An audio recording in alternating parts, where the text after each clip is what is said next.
Good morning to all. I would like to welcome you to all this WOW 9 to series.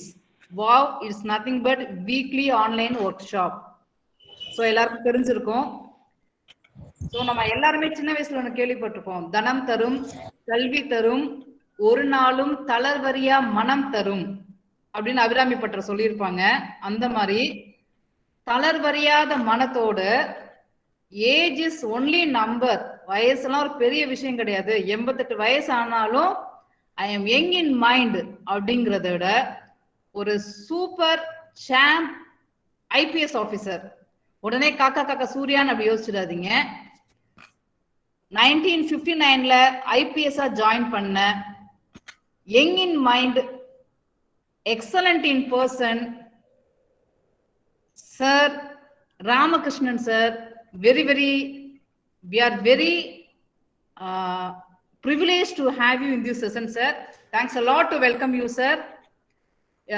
So I just want to say some things about sir பத்தி சொல்லணும்னா 1959ல IPS join பண்றாங்க. Basically ஒரு chemist. he is basically chemist. 1959ல IPS join பண்றாங்க. நம்ம படத்துல எல்லாம் பார்த்திருக்கோமே CBI officer.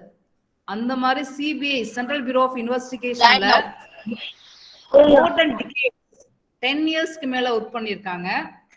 He has an excellent career and his feather in cap னு சொல்ல போனோம்னா one thing is 1977ல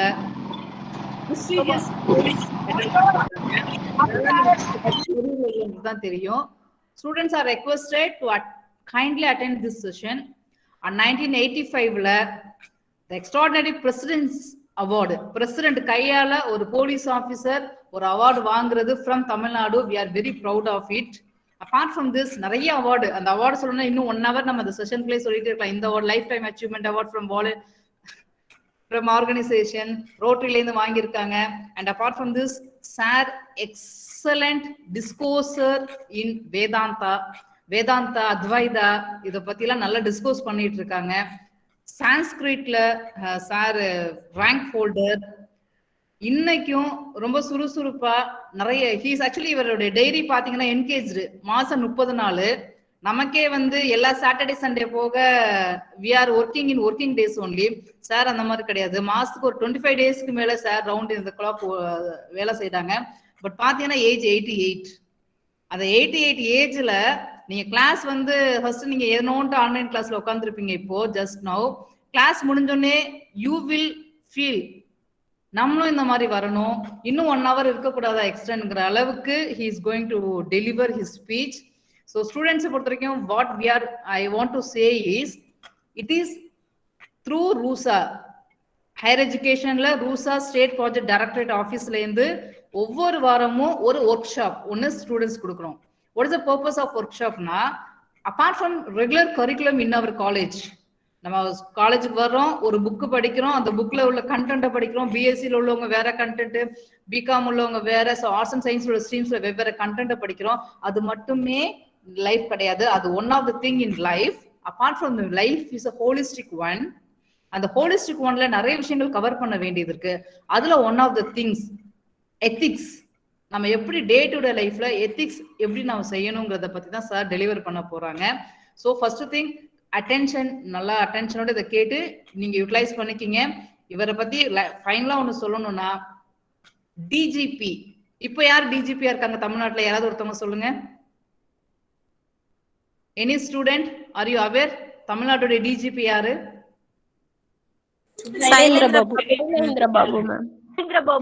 Sailendra Babu sir இப்ப இருக்கிறாங்க. அந்த மாதிரி நம்ம உங்களுக்கு டெலிவரி கொடுக்குற ராமகிருஷ்ணன் சார் வந்து தமிழ்நாட்டுல விஜிலன்ஸ்ல டிஜிபியா ரிட்டையர்ட் ஆன ஒரு எக்ஸலண்ட் பர்சன். ஸோ செஷனை நல்லா அட்டென்ட் பண்ணிக்க, யூட்டிலைஸ் பண்ணிக்கிங்க. Thanks a lot. I just ask sir kindly deliver and enlighten our students sir.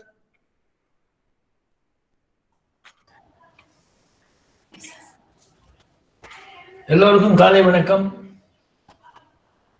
வணக்கம் சார். Good morning sir. வணக்கம் சார். வணக்கம் sir. Good morning sir. Good morning sir. Good morning sir. Madam வந்து good morning sir.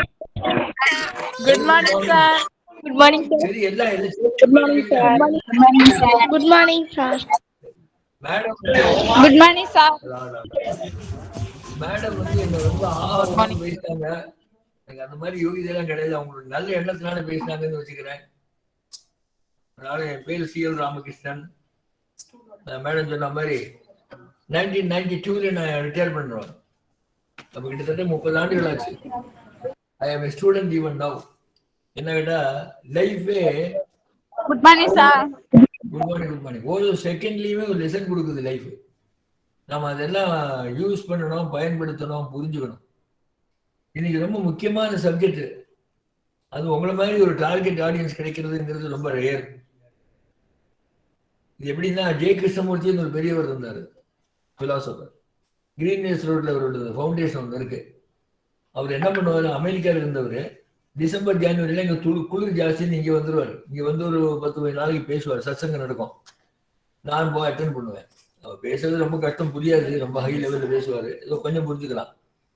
அவர் கிட்டத்தட்ட ஒரு 600 பேர் வருவாங்க.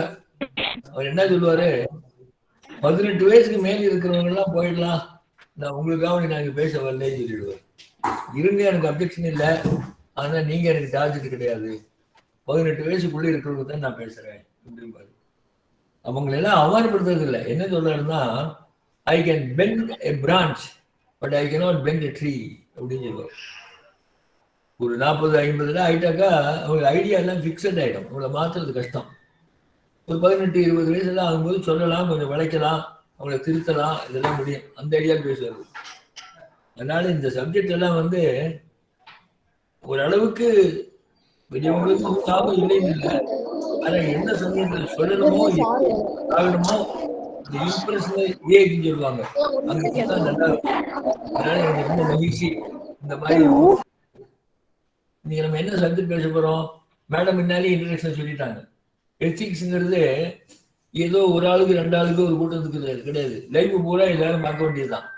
அப்படி பார்த்தா தான் பீஸ்ஃபுல்லான லைஃப் இருக்கும், சாட்டிஸ்ஃபேக்ஷனான லைஃப் இருக்கும், ஃபுல்னஸும் இருக்கும் லைஃப்ல. அதுக்கு ரொம்ப முக்கியமான விஷயம். அதனால எல்லாரும் பிராக்டிஸ் பண்ணணும். சின்ன வயசுல தெரிஞ்சுட்டா ரொம்ப நல்லது. அதனால இன்னைக்கு எத்திக்ஸ்ங்கிறது என்னங்கிறது பார்ப்போம். இது என்ன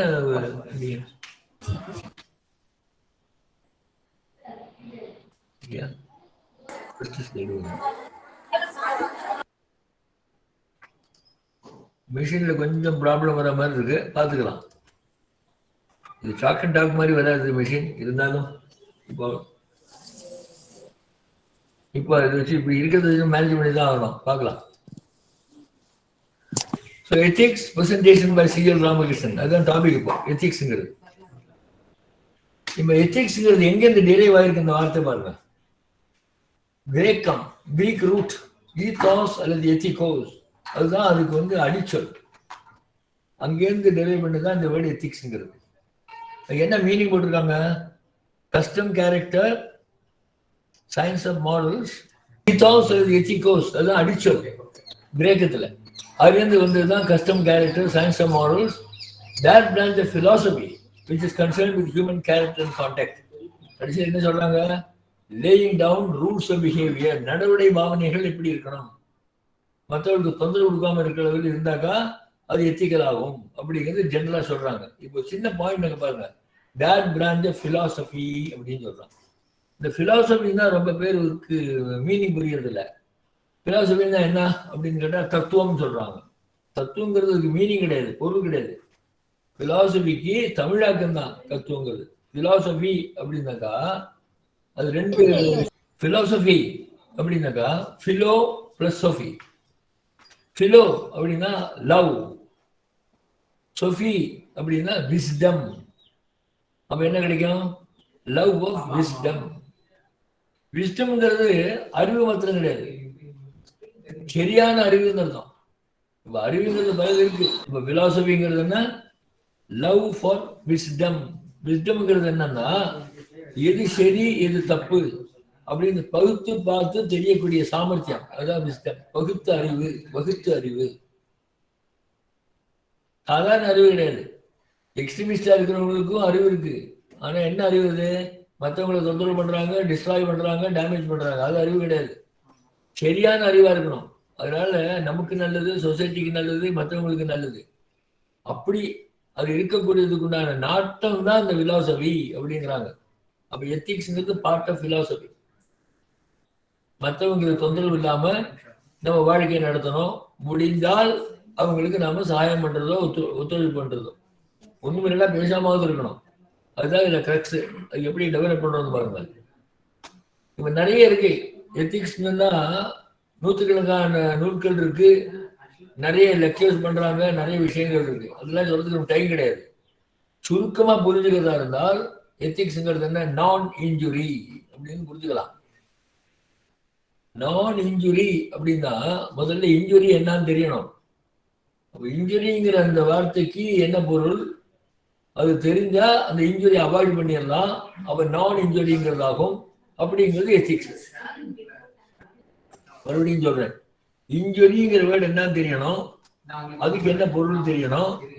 அந்த இன்ஜுரியை நாம அவாய்ட் பண்ணிட்டோம், இன்ஜுரியை விலக்கிட்டோம் அப்படின்னாங்க நான் இன்ஜுரின்னு வரும். அந்த நான் இன்ஜுரிங்கிறது தான் எத்திக்ஸ் அப்படின்னு நாம புரிஞ்சுக்கலாம். இப்போ சிம்பிளா சொல்லிட்டேன், நிறைய விஷயம் இருக்கு, ஆனா புரியறதுக்கு இது போறோம். இப்ப பாயிண்ட் என்ன, வாட் இஸ் இன்ஜுரி, அதாவது இன்ஜுரிங்கிற அந்த வார்த்தைக்கு என்ன பொருள் அப்படின்னு கேட்டா என்ன பதில் சொல்றீங்கன்னு தெரியல. இப்ப நிறைய பேர் உட்காந்துருக்கீங்க, அதனால கேட்கறதுக்கோ பேசுறதுக்கோ டைம் இல்லை. நேர பேசுறதா இருந்தா 2 பேர்ட்ட கேட்கலாம், அதுக்கு மேல டெவலப் பண்ணி போகலாம். நானே சொல்றேன், இன்ஜுரி அப்படின்னாக்க நார்மலா நம்ம என்ன சொல்றோம், காயம் அப்படின்னு சொல்றோம், இல்லை ஒரு டேமேஜ் அப்படிங்கிறோம், இல்லை ஏதாவது ஈடு அப்படிங்கிறோம். இதுக்கெல்லாம் இன்ஜுரின்னு வார்த்தை சொல்றோம். ஆனா அப்படி மீனிங் கிடையாது. இன்ஜுரிக்கு அப்படி மீனிங் இல்லை.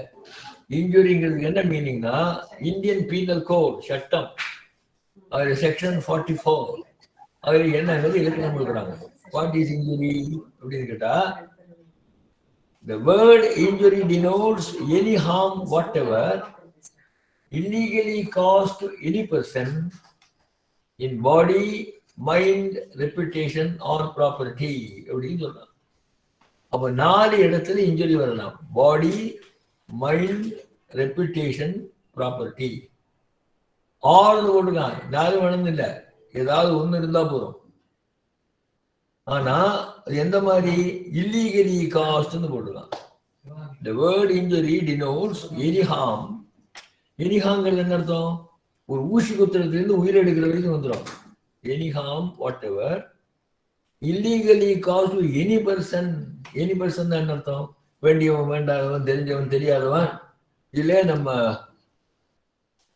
எதிரி அப்படி இருந்தா கூட பரவாயில்ல.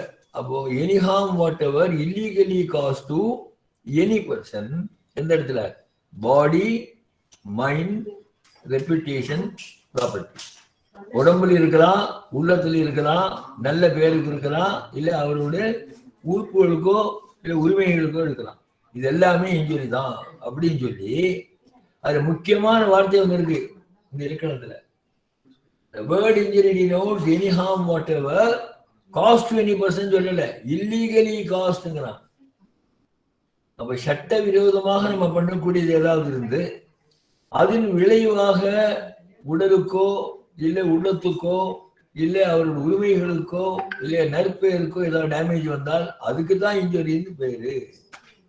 எப்படி விளங்குறது, ஒரு உதாரணம் சொல்றேன் உங்களுக்கு. ஒரு அறுவை சிகிச்சை நிபுணர், சர்ஜன், அவர் அறுவை சிகிச்சை பண்றாரு. அவர் பண்ணும்போது என்ன பண்றாரு, பாடியில எங்க அதுக்கு ஒரு ப்ராப்ளம் இருக்கோ அந்த இடத்துல ஒரு ஆபரேஷன் பண்றாரு. அப்ப கட் பண்றாரு. அவர் கட் பண்றது மாத்திரம் இல்லை, சில சமயத்துல உள்ள இருக்கக்கூடிய சில உறுப்புகள் எடுத்து வெளில போடுறாரு. இது இன்ஜுரி ஆகுமா அப்படின்னு கேட்டா, சாதாரண சொல்லும்போது இன்ஜுரி தான் சொல்லணும், அதாவது இன்ஜுரி ஆகாது. காரணம், அவர் செய்யறது லீகலா இருக்கு. அப்படின்னா என்ன அர்த்தம், குவாலிஃபைடா இல்லாம, சரியான ஒரு ஆஸ்பத்திரி இல்லாம, ப்ரொசீஜர் சரியா இல்லாம பண்ணி அது இது வியாதி நல்லா ஆனா கூட இன்ஜுரி தான். இத மாதிரி பண்ணி அந்த ஆள் இறந்தா கூட இன்ஜுரி இல்லை. இதுதான் சட்டம். அதனால எந்த ஒரு நடவடிக்கையும் எந்த ஒரு செயலும் சட்டத்துக்குள்ளே இருந்துட்டா தப்பு இல்லை. விளைவு பாயிண்ட் கிடையாது, விளைவோட பாயிண்டே கிடையாது. சட்டப்படிக்கு இருக்கா அப்படிதான் கேட்பான். இதுக்குதான் இன்ஜுரி டெஃபினேஷன் கொடுக்குறான். இல்லீகலா ஏதாவது வந்துட்டா அதுதான் இன்ஜுரி ஆகுமே தவிர லீகலா வந்தா வராது. இன்னொரு உதாரணம் பாருங்க. ஒரு ஜட்ஜ் ஒரு கேஸ் விசாரிக்கிறாரு, கிரிமினல் கேஸ் விசாரிக்கிறாரு. விசாரிச்சு கடைசியில் தூக்கு தண்டனை கொடுத்தாரு. அந்த ஆள் அப்பீல் எல்லாம் பண்ணி பார்க்குறான், அப்பீல் எல்லாம் போயிடுச்சு, கடைசியில் தூக்கிடுறாங்க. தூக்கினதுக்கு அப்புறம் என்ன பண்றாங்க, அந்த பாடியை சொந்தக்காரனை கூட கொடுத்துட்றாங்க. எல்லாம் முடிஞ்சு போச்சு, போய் அந்த ஆளுக்கு என்ன வேணுமோ பண்ணிடுங்க. தூக்கு தண்டனை அந்த ஆளு தூக்கிட்டாங்க, உசிரே போயிடுச்சு. இப்ப இது இன்ஜுரியா அப்படின்னு கேட்டா இல்லை. ஏன் இல்லை? சட்டப்படிக்கு இருக்கு.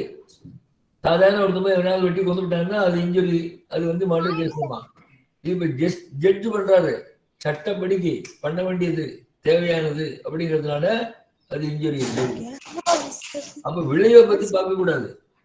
விளைவை பார்க்காம செய்யறது சட்டத்துக்குள் இருக்கா, அப்படி இருந்தா என்னதான் விளைவு இருந்தாலும் அது இன்ஜுரி இல்லை. எத்திக்ஸ்ங்கிறது தான் இன்ஜுரி இல்லாம இருக்க வேண்டியது, அதுதான் எத்திக்ஸ். இன்னொரு எக்ஸாம்பிள் சொல்றேன், இது எல்லாருக்கும் காமனா இருக்கும். யாராவது நம்மள சண்டைக்கு வராம வச்சுக்கோ, நம்ம சும்மா இருக்கோம், நியாயமா இருக்கோம், ஒன்றும் வம்பு தும்புக்கு போகாத ஆளு, ஒருத்தன் வந்து ஒரு கம்பெடுத்து வந்து அடிக்கிறேன்னு சொல்லி வரான். நம்ம என்ன பண்ணலாம் கேட்டா, ஓடி போகலாம், வாஸ்தவம் தான், முடியலைன்னு சொல்லி இல்லை எதிர்கொள்ளலாம். நியாயம் இல்லாத ஒரு ஆக்கிரமணத்தை நம்ம போய் எதிர்கொள்ளலாம். அப்படி எதிர்கொள்ளும் போது ஒரு அளவுக்கு என்ன அந்த சிச்சுவேஷன் டிமாண்ட் பண்ணுதோ அத மாதிரி அந்த ஆளுக்கு சேதம் வந்தாலும் இன்ஜுரி இல்லை. இதுக்கு பேரு ரைட் ஆஃப் பிரைவேட் டிஃபென்ஸ் அப்படின்னு சட்டம் சொல்லுது. தற்பாதுகாப்பு உரிமை. இந்த தற்பாதுகாப்பு உரிமை இருக்கு. தற்பாதுகாப்புங்கிறது என்ன? நம்மோட உடலையோ நம்மோட பொருட்களையோ அல்லது இன்னொருத்தரோட உடலையோ இன்னொரு பொருட்களையோ, அது ஆள் ஆனாலும் பரவாயில்ல, வேண்டியோ வேண்டாதான் கிடையாது.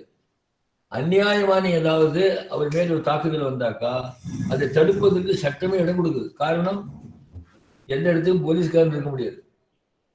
போலீஸோட ஸ்ட்ரென்த்தே 1000 ஒரு ஆள் தான். போலீஸ்காரனே 1000 ஒருத்தன் தான் இருக்கான். அவ இவங்களுக்கு எல்லாம் தானாகவே தான் ஏதாவது ப்ரொடெக்ஷன் கொடுக்கணும். போலீஸ்காரனை கூப்பிட்டு இந்த மாதிரி ஏதாவது ஆக்கிரமணத்தை தடுக்க முடியாதுன்றதுனால சட்டமே என்ன பண்ணுது, அநியாயமான ஏதாவது ஆக்கிரமணம் இருந்தா அது தானாகவே அதை சமாளிச்சுக்கலாம்.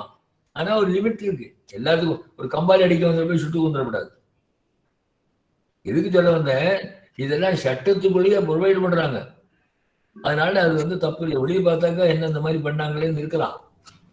ஆனா இது இன்ஜுரி இல்லை அப்படின்னு சட்டம் சொல்லுது. இதனாலதான் செக்ஷன் 44 ஐபிசியில இல்லீகலா ஏதாவது பண்ணி ஏதாவது உடலுக்கோ இல்லை உள்ளத்துக்கோ இல்லை சொத்துக்கோ இல்லை அவரோட நற்பெயருக்கோ ஏதாவது களங்கம் வர மாதிரி பண்ணினால் அதுக்கு தான் இன்ஜுரின்னு பேரு. இது என்னதுக்கு இதெல்லாம் எவ்வளவு சொல்றோம், இதுதான் எத்திக்ஸ். அதனால நம்ம இருக்கக்கூடிய நடைமுறை பாவனைகள்ல அல்லது சிந்தனை சொல் செயல் அதுல சட்டத்துக்கு விரோதமா ஏதாவது பண்ணினால் அது எத்திக்ஸ் இல்லை. அதுக்குள்ள பண்றதானா அது எத்திக்ஸ் தான். என்ன டேமேஜ் வருதுங்கிறது விஷயமே கிடையாது. யாருக்கு என்ன சௌகரியம் வருதுங்கிறது விஷயம் இல்லை. அது சட்டத்தில் இருக்காக பண்ணக்கூடியது, அவ்வளவுதான். அப்ப இல்லீகல் ஆக்ட் வந்துட்டால் எத்திக்ஸ் இல்லைன்னு வரும். அப்ப என்ன புரிஞ்சுக்கிறோம், நாம எது செய்தாலும் என்ன சட்டம் இருக்கோ அதுக்குள்ள அந்த சட்டத்துக்கு உடன்பாடோடு நம்ம இருந்தோம்னாக்கா எத்திக்கலா இருக்கும் அப்படின்னு அர்த்தம். அதனால இந்த ஒரு வேர்டு இன்ஜுரிங்கிறது சாதாரண மீனிங் இல்லை. ஆங்கிலத்தில் பேசும்போது இன்ஜுரிங்கிறது பல விதமான மீனிங் சொல்லுவோம். ஆனா சட்டத்துக்கு அந்த மாதிரி மீனிங் கிடையாது. ஏதாவது சட்ட விரோதமான எந்த செயலுமே இன்ஜுரி வந்துடும். சட்டத்துக்குள்ளே இருக்கிறது எந்த செயலுமே என்னதான் விளைவு வந்தாலும் இன்ஜுரி வராது. அப்ப முதல் பாயிண்ட் அதை புரிஞ்சுக்கணும். அப்பதான் எத்திக்ஸுக்கு என்னங்கிற அடித்தளங்கிறது புரியும். சரி, இப்ப வாங்க, அனெத்திக்கலா இருந்தா என்ன அப்படின்னு கேள்வி கேட்டா, an unethical act contains in itself the seed of self-destruction ன்னு போடுறோம். சீடுங்கிறது என்ன? விதை. Self destruction. இது ஒரு அனெத்திக்கலா இருக்கிறவனுக்கு அந்த அனெத்திக்கலா இருக்கக்கூடிய அந்த செய்கையோ சொல்லோ செயலோ இல்லை சிந்தனையோ ஒரு விதை மாதிரி இருக்கு. அந்த விதை என்ன பண்ணும், காலத்துல தன்னையே காலி பண்ணிடும். உடனே பண்ணணும்னு சொல்ல முடியாது, டைம் ஆகலாம், சிலது உடனே பண்ணலாம். இருந்தாலும் அது டேமேஜை கொடுக்கும். அதனால எத்திக்கலா இருக்கிறது தான் கரெக்டு. இப்ப தெரியாது, ஏதாவது தப்பு பண்ணி ஏதாவது லாபம் சம்பாதிச்சிடலாம். ஆனா பின்னால் விளைவுகள் வரும்போதுதான் அதனாலதான் அது வந்திருக்கு. என்ன உலகத்திலேயே நீங்க பார்க்கலாம், ஏதாவது ஒரு விஷயம் நடக்கணும்னா அதுக்கு ஒரு காரணம் இருக்கணும். காரணம் இல்லாம ஒண்ணுமே நடக்காது. அப்ப அதனால அனெத்திக்கல் ஆக்டா இருந்தால் கட்டாயமாக இந்த மாதிரி செல்ஃப் டிஸ்ட்ரக்ஷன்ல கொண்டு போய் விட்டுருவோம். அதனால நம்ம பிரைவேட் லைஃப்லயும் அப்படிதான், பப்ளிக் லைஃப்லயும் அப்படிதான். இந்த எத்திக்ஸ்ங்கிறது காமன். மேடம் தான் இன்ட்ரோடக்ஷன்லயே சொன்னாங்க, ஒரு மனுஷனுக்கு காமனா வேண்டிய ரூல் இது. நம்ம வந்து வேலைக்கு போனதால எத்திக்கலா இருக்கணும், கான்ட்ராக்ட் ரூல் இருக்கு, ரெகுலேஷன் இருக்கு, ஸ்டாண்டிங் ஆர்டர் இருக்கு, பைலா இருக்குன்னு சொல்ல வேண்டாம். அது இருக்கு. ஆனா நார்மல் ரூலே எத்திக்கல். இந்த கான்டாக்ட் ரூல்னு பேசுறோம். அதனால எப்படிதான் ஒருத்தர் இருக்கணும், கண்டக்ட் ஹிம்செல்ஃப் எப்படி இருக்கணும். இந்த கான்டாக்ட்ல என்னென்ன இருக்கு? திங்கிங் இருக்கு, ஸ்பீக்கிங் இருக்கு, ஆக்டிங் இருக்கு, எல்லாமே கான்டாக்ட் தான். கரெக்டான திங்கிங், வில்வில் இல்லாம இருக்கிறது, கரெக்டான ஸ்பீச், கரெக்டான ஆக்ஷன், மூணுமே இருக்கு. இது மூணும் எல்லாத்துக்கும் காமன் தான். ஆனா கவர்மெண்ட்லயோ பப்ளிக் சர்வீஸ்லயோ வரும்போது ஒரு ரூல் போட்டுருவான். அது contract rule, contract regulation, standing order, by இருக்காங்க.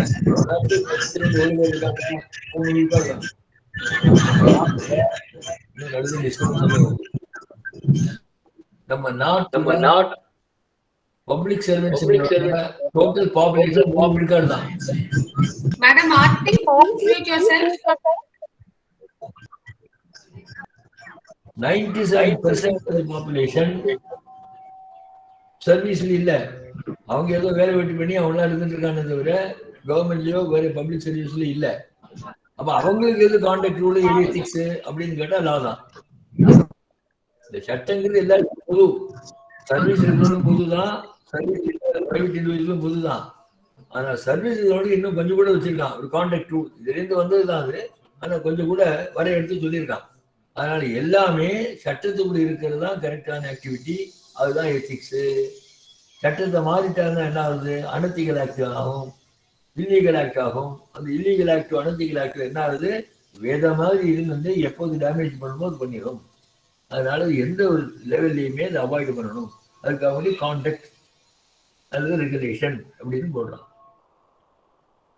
இப்படி சொல்றாங்க. இந்த எத்திக்ஸ்ங்கிறது ஒரு காம்படிட்டிவ் வேர்ல்ட்ல முடியுமா அப்படின்னு கேட்குறாங்க. கட் த்ரோட் காம்படிஷனா இருக்கு, எது எடுத்தாலும் வந்து காம்படிஷன் எப்படி சார் இது மாதிரி நியாயமா இருக்கிறது அப்படின்னு கேட்குறாங்க. இமீடியட்டா ஏதாவது லாபம் இருக்கலாம் அநியாயம் பண்றதுனால. அது குறைந்து நிற்குமா, கடைசி வரைக்கும் அது தாங்குமா தான் முடியாது. அதான் எழுதுறான், all people are person can be treated for all time. முடியாது. Some people can be cheated for some time. Some people can cheated for all time. But all people cannot be cheated for all time. எல்லாருமே எல்லா சமயத்தையுமே ஏமாற்றி அவங்களுக்கு ஏதாவது தப்பு தண்டா பண்ற மாதிரி இருக்க முடியாது. அதனாலதான் அந்த எத்திக்ஸ் வேணும் அப்படின்னு சொல்றாங்க. 10 கமாண்ட்மெண்ட்ஸ்ங்கிறான். பைபிள்ல சொல்ற மாதிரி ஒரு 10 கமாண்ட்மெண்ட்ஸ் இருக்கான். இதுதான் எத்திக்கல் கான்டக்ட். என்னெல்லாம்? பேஷியன்ஸ். நம்ம கரெக்டா சட்டப்படி இப்ப இருக்கோம்னு வச்சுக்கோங்க, உடனே அதுக்கு ஏதாவது நல்ல பயன்கள் வருமானு தான் சொல்ல முடியாது. வரலாம், கொஞ்சம் டைம் ஆகியும் வரலாம். ஆனா அதுக்குண்டான பேஷியன்ஸ் இருக்கணும், பொறுமை அப்படிங்கிறது இருக்கணும். இன்னைக்கு ஆரம்பிச்சோம்னா ஒண்ணும் இல்லை பாருங்க. ஒரு மரம் வளர்க்குறோம்னா ஒரு விதையை போடுறோம், அடுத்த நாளைக்கு மரமாக வருது. அதுக்கு டைம் ஆகும். இன்குபேஷன் பீரியட் நம்ம சொல்லுவோம். அது கொஞ்சம் டைம் ஆகும். அது செடியாகி அது மரமாகி பூத்து காய்ச்சி பழுத்த கொடுக்கறதுக்கு டைம் ஆகும். அதுக்குள்ள அவசரப்பட்டா அது என்ன மேஜிக் மாதிரி வராது. அதனால பேஷன்ஸுங்கிறது தேவை. ஒரு நல்ல வேலையும் செய்யும்போது, ஒரு நல்ல கான்டாக்ட் இருக்கும்போது அன்னைக்கே அந்த ஆளுக்கு எஃபெக்ட் வருமானு கேட்டால் சொல்ல முடியாது. வரலாம், சில சமயங்கள்ல உடனே வரலாம். ஒரு நாள்ல பூக்கிற செடிகள் இருக்கு, 7 வருஷத்துல பூக்கிற செடிகள் இருக்கு. அதனால அதை பொறுத்தது தான். அதனால பேஷன்ஸுங்கிறது வேணும். என்ன சார் இப்போ ஒழுங்கா இருக்கேன், 4 நாள் ஆச்சு, 5 நாள் ஆச்சு, 10 நாள் ஆச்சு, முன்னே அதுக்கு எஃபெக்ட் வரலையே அப்படின்னு சொல்ல முடியாது. வரலாம், ஆனா வருங்கிறது கட்டாயம். எப்போ வருங்கிறது தான் டைம். அதுதான் பேஷன். அடுத்தது பர்ஃபெக்ஷன். பர்ஃபெக்ஷன்ங்கிறது ஹியூமன் பீயிங்ஸால முடியுமான்னு ஒரு கேள்வி. கஷ்டம்தான். 100க்கு 100 பர்ஃபெக்டா இருக்க முடியாதுதான். ஏன்னா உலகத்துல ஒண்ணுமே பர்ஃபெக்ட் கிடையாது. ஏதோ ஒரு சின்ன கோளாறு இருக்கும். ஆனா அப்படினாலும் விட்டுறக்கூடாது. நம்ம எய்ம் பண்ணோம்னா எக்ஸலன்ஸாவது வரும். ஒரு எக்ஸாம்பிள் சொல்றேன். ஸ்டூடெண்ட்ஸா இருக்கும்போது 100க்கு 100 வாங்கணுங்கிற எய்மில் தான் படிக்கணும். எந்த சப்ஜெக்ட்லையும் 100% வாங்கணும் தான் படிக்கணும். ஆனா அது வந்து ஒரு கைகூடுமா சொல்ல முடியாது. 90, 95, 98, சமயத்துல 100 எல்லாம் கிடைக்கலாம். ஆனா 35% தான் நான் வாங்கணும்னு படிச்சாங்க, அவனுக்கு என்னைக்குமே 100 கிடைக்க போகுது. இதுதான் பர்ஃபெக்ஷனால வருமானு கேட்டா வரலாம், வராமையும் போகலாம். ஆனா வராம போறது எப்படி போறதுன்னா எக்ஸலன்ஸ்ல கொண்டு விட்டுரும். ஒரு 90%, 95% வந்து அது போறோம். அது அப்படி வைக்கல. சொல்லுவாங்க இல்லையா, aim at the star so that you will shoot at the ட்ரீன்னு சொல்லுவோம். உங்க எய்மே லோவா இருந்தா நீங்க என்ன அச்சீவ் பண்ண போறீங்க? ஹை எய்ம் வச்சுக்கணும், அதுக்கு ஒர்க் பண்ணணும். முடியலைங்கிறது வர விஷயம். நம்மளால முடிஞ்ச தாக்கத்தையும் செய்திடணும். முடியலன்னா முடியல. ஆனா உங்களுக்கு டார்கெட்டே இல்லைன்னு வைங்க, ஒரு ஹை லெவல் ஆஃப் அம்பிஷனே இல்லைன்னு வைங்க, ஒண்ணுமே அச்சீவ் பண்ண மாட்டோமே, மோட்டிவேஷனே இல்லாம போயிடும். அதனால பர்ஃபெக்ஷன் வேணும். பர்ஃபெக்ஷன் ஹியூமன் முடியுமான்னு கேட்டா சந்தேகம் தான். இப்ப நீ வச்சிருக்கீங்க கேட்டா அதை வச்சாலாவது கிட்டத்தட்ட எக்ஸலன்ஸ் வரும், அவுட்ஸ்டாண்டிங்காவது இருக்கலாம். பர்ஃபெக்டா இருக்க முடியாட்டா கூட ஒருவேளை பர்ஃபெக்டா வந்தாலும் வரலாம், வராட்டா கவலை இல்லை, 92% வந்துடும், 95% வந்துடும். அது வைக்கல 35% வரும். இதான் வித்தியாசம். 3 பர்சிவியரன்ஸ் அப்படின்னா விடாமுயற்சி. முயற்சி திருவினையாக்கும், முயற்சியின்மை யாரும் சொல்லல, இன்மை புகுத்தி விடும். இப்போ இந்த எத்திக்ஸை பத்தி எத்தனை வேணா பேசலாம், திருக்குறளை சொல்றதுக்கு மேல ஒன்றும் சொல்ல முடியாது. 2000 ஆண்டுக்கு முந்தைய பெரியவர் சொல்லிட்டு போட்டார், இதெல்லாம் தான் எத்திக்ஸ். அது இருக்கிறது ஃபாலோ பண்ணாலே போதும், வேற ஒண்ணுமே வேண்டாம். நான் அங்கங்க ஒரு கொட்டேஷன் கொடுக்குறேன், எத்தனை சொன்னாலும் சொல்லலாம் திருக்குறளை பத்தி. நான் 1-2 சொல்றேன். பர்சிவியரன்ஸ் விடாமுயற்சி. ராபர்ட் ப்ரூஸ் தான் எத்தனை வாட்டி அவர் சண்டைக்கு போய் ஜெயிச்சாரு, கடைசியில லாஸ்ட்ல ஜெயிக்கிறாரு. அதுக்கு எத்தனை உண்டு, அதுக்கு முயற்சி பண்ணாரு. விட முடியாது, நடுவில் விட்டோம்னா ஒண்ணுமே வராது, கடைசி வரைக்கும் பார்த்துடணும். இது பர்சிவியரன்ஸ். பர்சுவேஷன் அப்படின்னா நான் என்னையே ஊக்கப்படுத்திக்கிறேன், செல்ஃப் மோட்டிவேஷன் பேரு. யாராவது சொல்றது இல்லை. பர்சுவேஷன் நான் பண்றது கரெக்டு தான் நான் அதை சொல்லிக்கிறேன். ரெஜிமெண்டேஷன் பேரு. சொன்னதையே நான் அப்படி இல்லாட்ட போயிடுமோ வராம இருந்துருமோ அப்படி கவலைக்கு இடம் கொடுக்காம விடாபடியா நான் என்ன சொல்லிக்கிறேன், இப்படிதான் பண்ணணும். பயிற்சி அப்படின்னாக்கா மற்றவங்களை பற்றி நினைக்கிறது. அறிவினான் ஆகுவது உண்டோ பிரிதின் நோய், தன் நோய் போல் போற்றா கிடைங்கிறார் பெரியவர். அறிவுங்கிறது என்ன? டிகிரி வாங்குறதோ இல்லை ஏதோ ஒரு பெரிய ஒரு அவார்டு வாங்குறதோ அறிவு கிடையாதான். அப்ப என்னதான் அறிவுங்கிறார்? அறிவினான் ஆகுவது உண்டோ, அந்த அறிவில் என்ன புண்ணியம்? பிரிதின் நோய் தன் நோய் போல் போற்றா கடை அப்படிங்கிறது. இதுதான் எத்திக்ஸ். அவர் இந்த மாதிரி எத்திக்ஸ் பேர் கொடுக்காம போயிருக்கலாம், அதனால நம்ம இதுலேருந்து எடுத்துக்கலாம். இந்த தத்துவங்கள்ல இருந்து அதுலேயும் சொல்றாரு, அதனால அவருக்கு தெரியற மாதிரி இதை சொல்லிட்டேன். பயிற்சி. பாய்ஸ்ங்கிறது என்ன? பேலன்ஸ். பாய்ஸ்னா பேலன்ஸ். அதாவது நம்ம முயற்சி எடுத்து விடாமுயற்சி எடுத்து முடிஞ்சது அத்தனையும் பண்ணி சக்சஸ் ஆகலை, அப்ப என்ன பண்ணலாம்? அதோட விட்டுற வேண்டியது, அடுத்து புதுசாக ஆரம்பிக்கணும். நேற்றுக்கு முடிஞ்சது போச்சு, இன்னைக்கு புதுசாக எடுத்துக்கணும். அது இல்லை, அது வள்ளியே அதனால வராது போல் இருக்கு அப்படின்னு இல்லை. அதனால சக்சஸ் ஆனாலும் பரவாயில்ல, ஃபெயிலியர் ஆனாலும் பரவாயில்ல, ஒரே நோக்கில் பார்க்கக்கூடிய சாமர்த்தியத்துக்கு தான் பாய்ஸ்னு. ஒரு ஆள் உடம்பு சரியில்லை, என்ன பண்றோம்? நல்ல ஆஸ்பத்திரி, நல்ல டாக்டர், அவரை பார்த்து அந்த ஹாஸ்பிட்டலை அட்மிட் பண்றோம், அவரு ட்ரீட் பண்றாரு. இந்த ஆள் பிழைக்கிறத பத்தி அவர்ல ஒன்றும் பெருசா பண்ண முடியாது. அவரால் முடிஞ்சதை பண்ணுவாரு, பழைக்காட்டா என்ன பண்ண முடியும்? டாக்டரை குறை சொல்ல முடியுமா? புசியை குறை சொல்ல முடியுமா? ஆஸ்பத்திரியை குறை சொல்ல முடியுமா?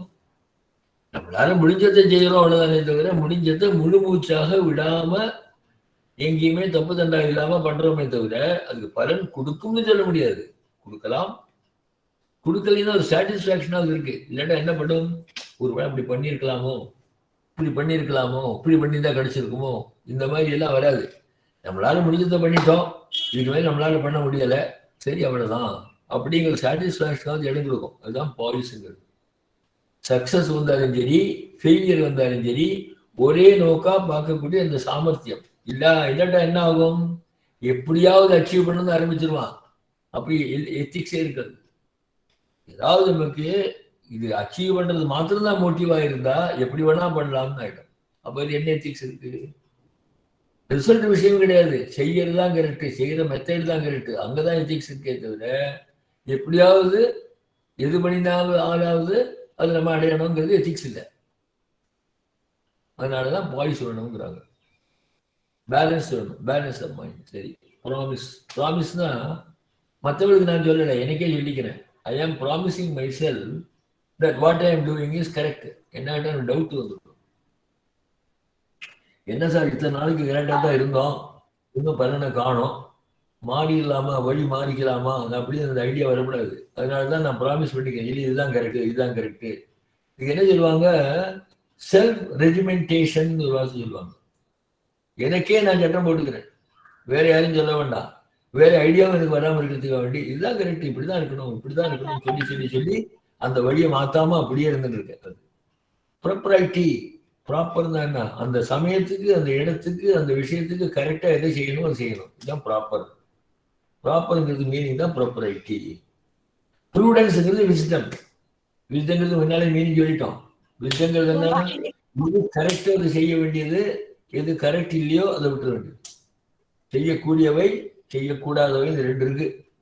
நம்ம கரெக்டா இருந்தா ப்ரூடன்ஸ், அது விஸ்டம். பியூரிட்டிங்கிறது திங்கிங்ல பியூரிட்டி, வார்த்தையில பியூரிட்டி, ஆக்ஷன்ல பியூரிட்டி. அது எல்லாமே ரிலேட்டட் தான். எப்படி நாம நினைக்கிறோமோ அப்படிதான் பேச போறோம், எப்படி பேசுறோமோ அது மாதிரிதான் நம்ம செய்யணும். இல்லாட்டா என்ன ஆகும், உள்ளொன்று வைத்து புறமொன்று பேசுவார், உறவு கலவாமை வேண்டும். இல்லாமல்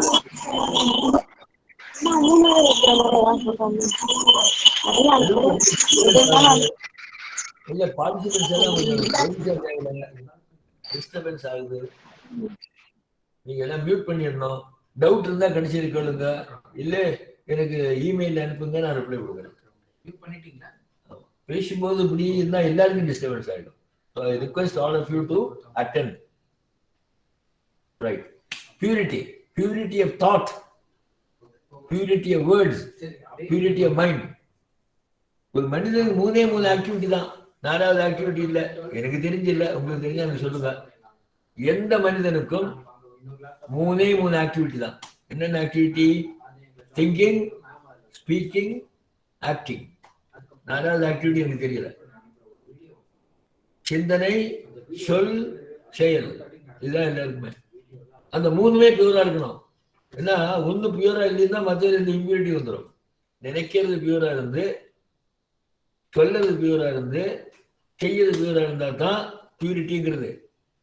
ஏன்னா ஏதாவது தப்பா நினைச்சாங்கன்னா அதுதான் உங்களுக்கு வார்த்தையில் வரப்போகுது. அந்த வார்த்தையில் தப்பு இருந்தால் அதுதான் செய்கையில் வரப்போகுது.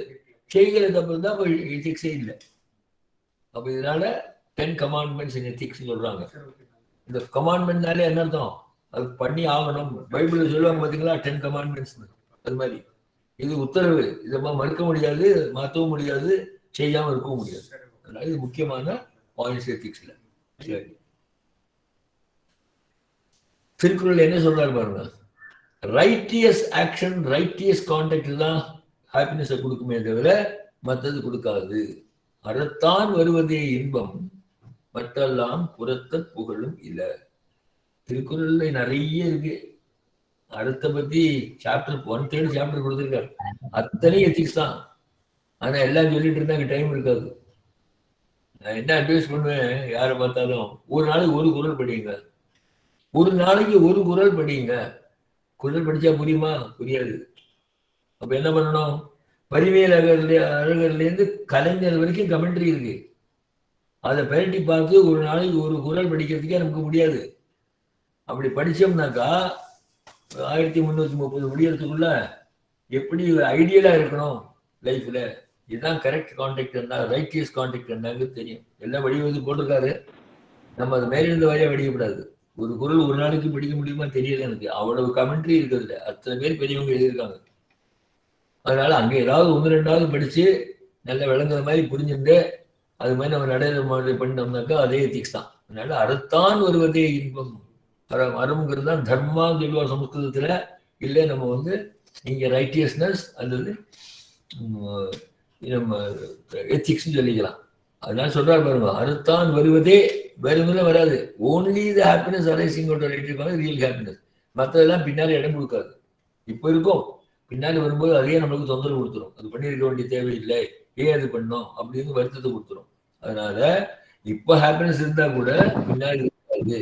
எப்பவுமே இருக்கணும்னா நீங்க அறுத்தான் அந்த வழிதான் இருக்கணுங்கிறது. அதுதான் எத்திக்ஸ்ல பேசிக் பாயிண்ட். சரி, இது ரொம்ப இருக்கிறதுல எனக்கு பிடிச்சது ரொம்ப இம்பார்ட்டன்ட் குறள். மனத்துக்குள் மாசிலான் ஆதல் அனைத்தரன் ஆகுல நீர் பெற. A righteous act is that which is done in all good faith and with no evil thought in mind. பார்த்தீங்களா?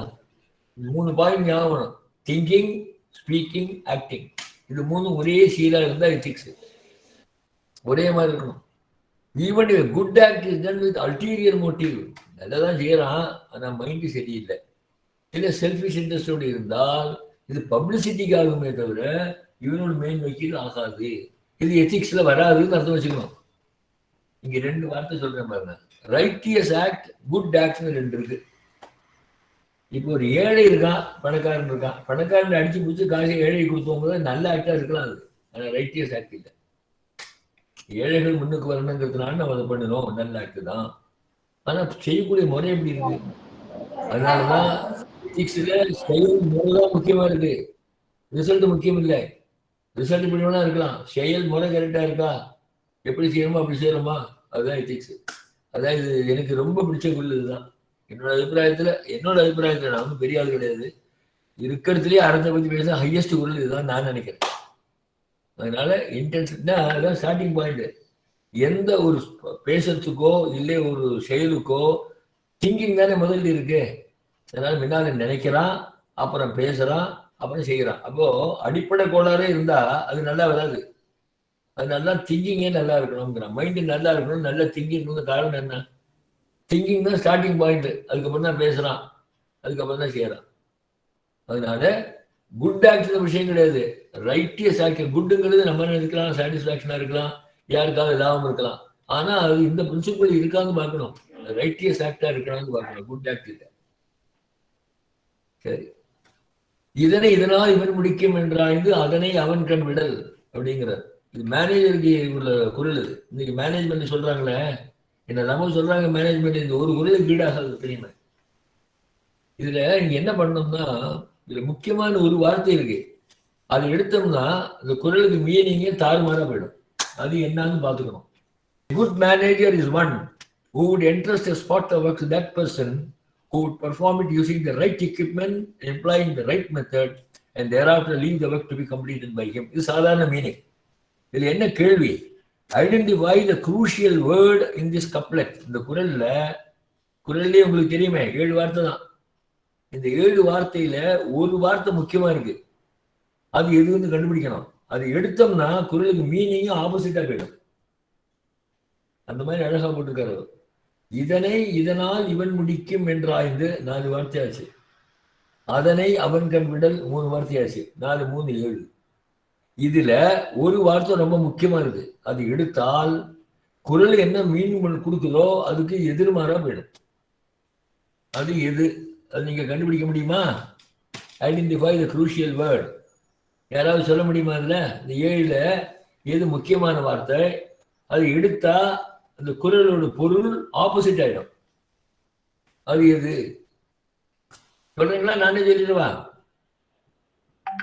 குரல் மறுபடியும் கஷ்டம். குரல் மறுபடியும் சொல்லுங்க சார். போட்டிருக்கேன் மேல. இதனை தெரியலையா உங்களுக்கு மேடம்? உங்களுக்கு பார்க்க முடியுதா? இதனால் இவன் முடிக்கும் என்றாய்ந்து அவன் கண் விடல் போட்டிருக்கானே. உங்களுக்கு தெரியுதா இல்லையா? தெரியலையா?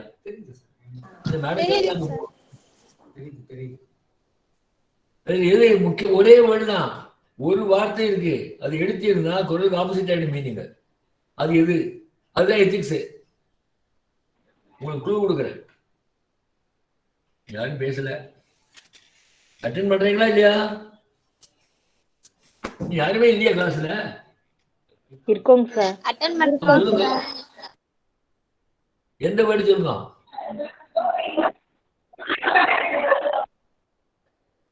சரியா கேட்கல. சரி விடுங்க, டைம் நிறைய போயிடும். 2வது வேர்டு இதனால். அது எடுத்து படிச்சு பாருங்க.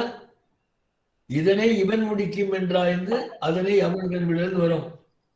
இதனை இவன் முடிக்கும் என்றாய்ந்து அதனை அவன் கண். என்ன அர்த்தம்?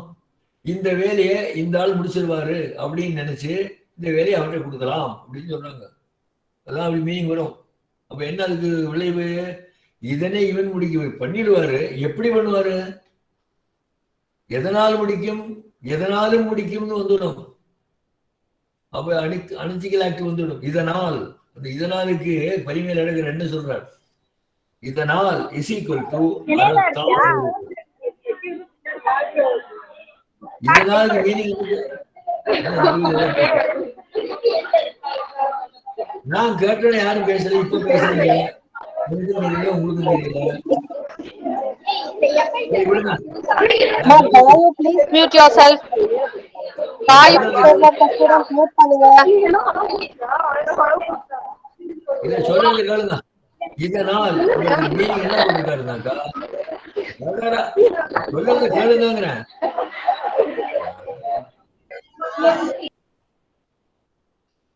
இதனால்ங்கிறதுக்கு மீனிங் என்ன போட்டிருக்காருனாக்கா, அறத்தால்னு போட்டிருக்காரு. அறம் அப்படிங்கிறது என்ன? எத்திக்ஸ், கரெக்ட் வே விடுவீங்க. அப்ப இதனால்ங்கிறதுதான் முக்கியமான விடுதல. இதை இவன் முடிக்கும், இதனை இவன் முடிக்க முக்கியம் இல்ல, முடிக்கிறது முக்கியம் கிடையாது, எப்படி முடிக்கணும். இதனால் முடிக்கிறது என்ன அர்த்தம்? அறத்தால் முடிக்கும். எத்திக்கல் மெத்தட்ஸ் தான் போகணுமே தவிர வேற போகக்கூடாது. ஆணித்தரமான பொருள் இல்லை. லைஃப்லயே எந்த ஒரு வேலையுமே செய்யும் போது செய்யற முறை.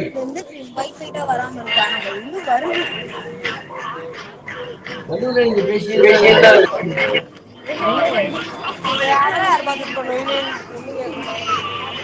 இந்த கேள்வியெல்லாம் கடைசியில வச்சுக்கோங்க.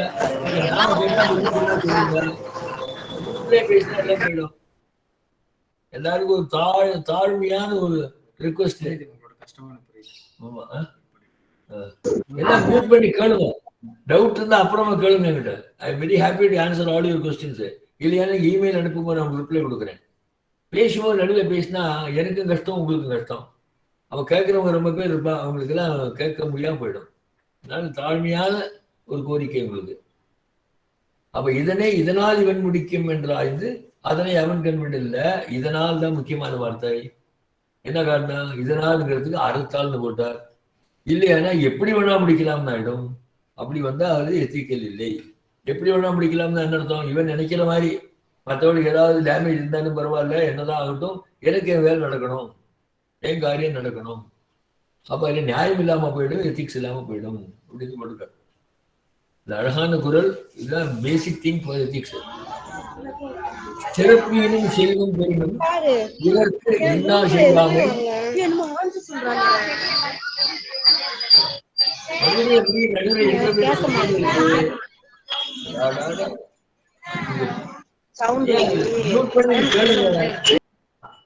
Gentlemen and ladies, please mute.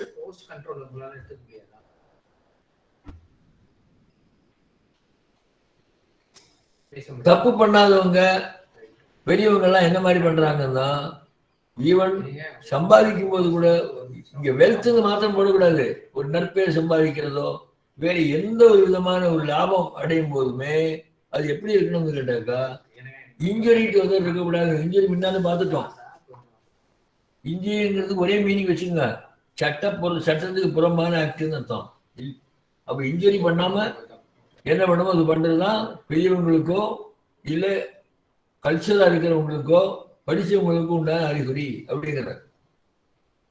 செல்வம் ஈட்டுறது நல்லதுதான், வேண்டியதுதான், எப்படி பண்ணணும். அதனாலதான் ஆரம்பத்திலே சொல்லிட்டு வரேன், மெத்தேடு தான் முக்கியமே தவிர ரிசல்ட் முக்கியம் இல்லை. ரிசல்ட் வராட்டாலும் பரவாயில்லை, மெத்தேடு செஞ்சா சரி. தான் டாக்டர் எக்ஸாம்பிள். டாக்டரால் முடிஞ்சது பூரா பண்றாரு, அந்த ஆளுக்கு இறப்பு வந்துட்டா என்ன பண்ண முடியும்?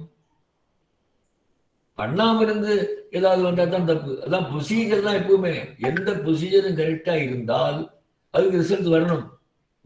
வரலன்னா வரல, எப்படியாவது வருத்தக்கூடாது. அப்ப என்ன ஆகும்னு கேட்டா அந்த ப்ரொசீஜரை மாத்திடுவோம், தேவையில்லாதான் பண்ணிட்டு இருப்போம். அதனாலதான் இதெல்லாம் சொல்றாரு. உள்ளத்தால் உள்ளன் தீதே பெரும் பொருளாக கள்ளத்தால் கல்வோம் என. பாத்தீங்களா தாட்டு? இந்த 3 வார்த்தை சொன்னா அதே தான் திருப்பி திருப்பி வருது. நம்ம சிந்தனை, சொல், செயல், அது 3லுமே சட்டவிரோதமாக எது பண்ணினாலுமே அது எத்திக்ஸ் இல்லை. Even if one thinks that one may take away the property of another by deceit, it will generate the same sin as if it had been committed. இதுக்கு பேர் தான் மென்டல் ஆர் இன்டெலெக்சுவல் கரப்ஷன். செய்யணும் இல்ல, மனசால நினைச்சாலே தப்புங்கிறார். அப்ப எந்த அளவுக்கு பியூரிட்டி இருக்கணும் பாருங்க. பார்த்தோமா, பியூரிட்டிங்கிறது ஒரு குவாலிட்டி. எத்திக்ஸ். இப்படி இருந்தா ப்ராப்ளமே இல்லை. யாருக்கு? நமக்கு. மற்றவங்களுக்கு விடுங்க, மற்றவங்களுக்கு ப்ராப்ளம் நான் பேசல. நமக்கு நம்ம மைண்டே நம்மளை வந்து தொந்தரவு பண்ண பிற்காலத்துல அது இல்லாம இருக்கிறதுக்கு தான். அது பீஸ்ஃபுல்லா இருக்கணும். மனுஷனுக்கு வேண்டியது என்ன?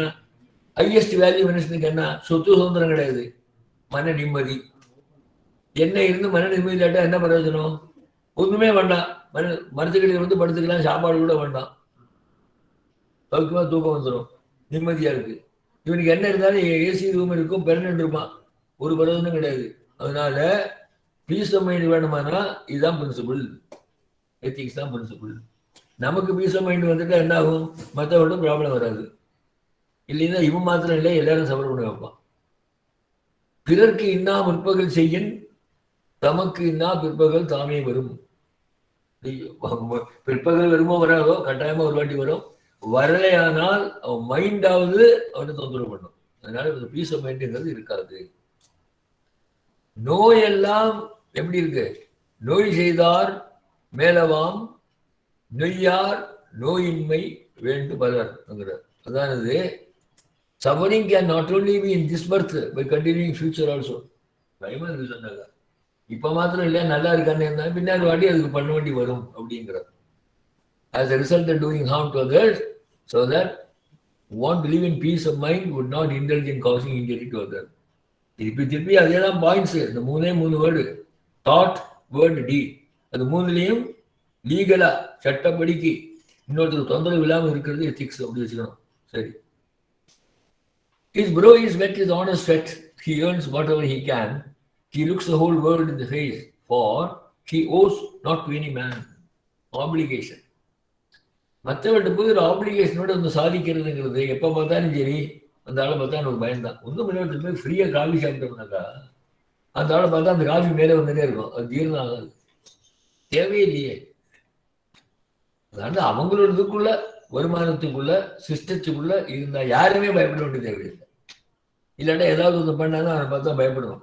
கூனி குறுகி அவர் அதனால பண்ணாரே இந்த மனசுல நம்ம குத்திக்கிட்டே இருக்கும். இதுதான் சொல்றாரு. இது வந்து வெள்ளக்காரன் எழுதுனா ஒரு போயிட்டு எந்த நாட்டுல எந்த டைம்ல எந்த மொழியில் எழுதியிருந்தாலும் பிரின்சிபிள் ஒண்ணுதான். அந்த ஊர்ல அவனுக்கு தமிழ் சொன்னா புரியாது, இங்கிலீஷ் எழுதுனா.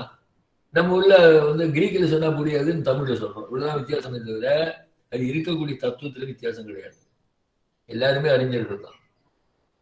The tallest oaks have to withstand the strongest and coldest wind. ஓக்குங்கிறது இங்கிலாந்துல ஒரு நல்ல பலமான ஒரு மரம். அது ஓக். ஓக்கு தான் ஸ்டர்டின்னு அர்த்தம். ஓக் ஹார்ட் எப்படி இருந்தால் ஓக்கு மாதிரி இருக்கணும்னு சொல்லுவாங்க. அவ்வளோ ஸ்ட்ராங்கா இருக்கணும். ஸ்ட்ராங் மரம் அது. அதுல 2 விதமான குவாலிட்டி சொல்றாங்க. ஸ்ட்ராங்கஸ்டா இருக்கணும், கோல்டஸ்டா இருக்கணும். விண்டு தடுக்கணும். ஸ்ட்ராங்கஸ்டா என்ன? ரொம்ப ஃபோர்ஸ் அடிக்கக்கூடியது. ஒரு 200 மைல் பர் கிலோமீட்டர் அடிக்கக்கூடிய காத்து. கோல்டுங்கிறது என்ன? -4, -5, -10 அந்த மாதிரி எல்லாம்.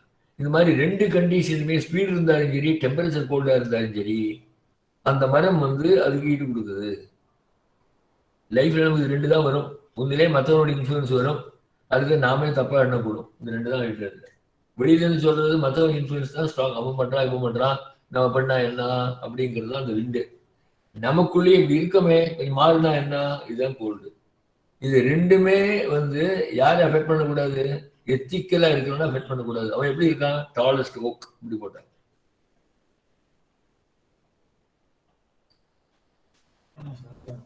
The Y2K bug. Y2K என்னன்னா இயர் 2000. உங்களுக்கு ஞாபகம் இருக்குன்னு நினைக்கிறேன். 31/12/1999. அதாவது 2000 ஏடிக்கு முன்னாள் நாள். எல்லாரும் கவலைப்பட்டாங்க. இந்த அக்கௌண்ட்ஸ் டிபார்ட்மெண்ட் ரொம்ப கவலைப்பட்டாங்க. என்னன்னா இந்த கம்ப்யூட்டர் வித்தியாசமா போயிடும் போது இருக்க. கம்ப்யூட்டர் எப்படி ஒர்க் பண்ணுது? 0101 தானே ஒர்க் பண்ணுது. 3 0 வந்து கம்ப்யூட்டருக்கே கன்ஃபியூஷன் ஆயிடுமே, எல்லா கணக்கும் வித்தியாசமா போட்டு என்ன பண்றதுன்னு கவலைப்பட்டாங்க. 31/12/1999. என்னதுனால?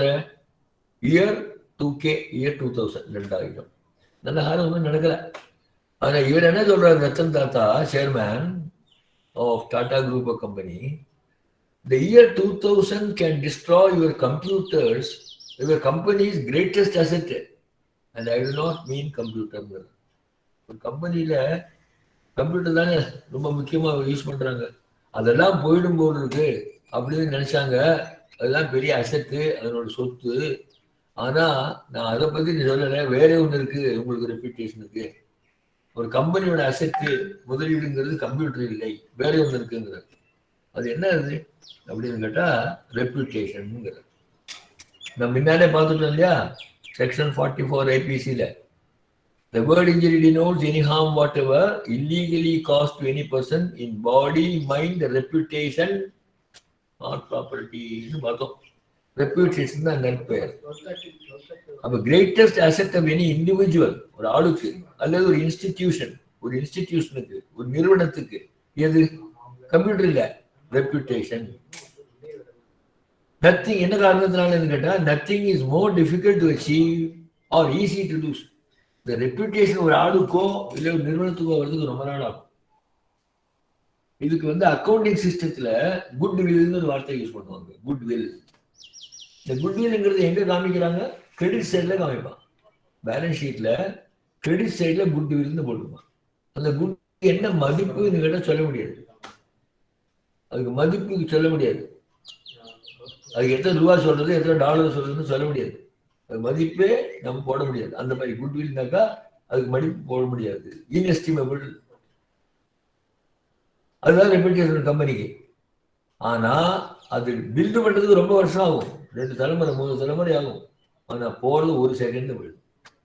இப்ப நம்ம டெய்லி பேப்பர்ல பாக்குறோம், இத்தனை நாள் வரைக்கும் ஆஹா ஓஹோன்னு இருந்தாரு, அல்லது ஆஹா ஓஹோன்னு இருக்கிற இன்ஸ்டிடியூஷன் ஏதோ ஒரே ஒரு ஐட்டத்தினால கம்ப்ளீட்டா ஒண்ணும் இல்லாம ஆயிடுது. அதனாலதான் nothing is more difficult to achieve or easier to lose. அதுதான் கிரேட்டஸ்ட் அசெட் ஆஃப் ரெப்யூட்டேஷன். நற்பெயர், ஸ்டாண்டிங், குட்வில். சின்ன எக்ஸாம்பிள், நீங்க இந்த அயர்ன் சேஃப் வாங்க போறீங்க வச்சுங்க, ஸ்டோர் சொல்றாங்க. இது வாங்க போனா கடையில, சார் காட்ரேஜ் இருக்கான்னு கேக்குறீங்க. நீங்க காட்ரேஜை விட நல்ல சேஃப் எல்லாம் வந்துருச்சு, ரிசர்ச் பண்ணி பெட்டராகவே கொடுக்குறாங்க.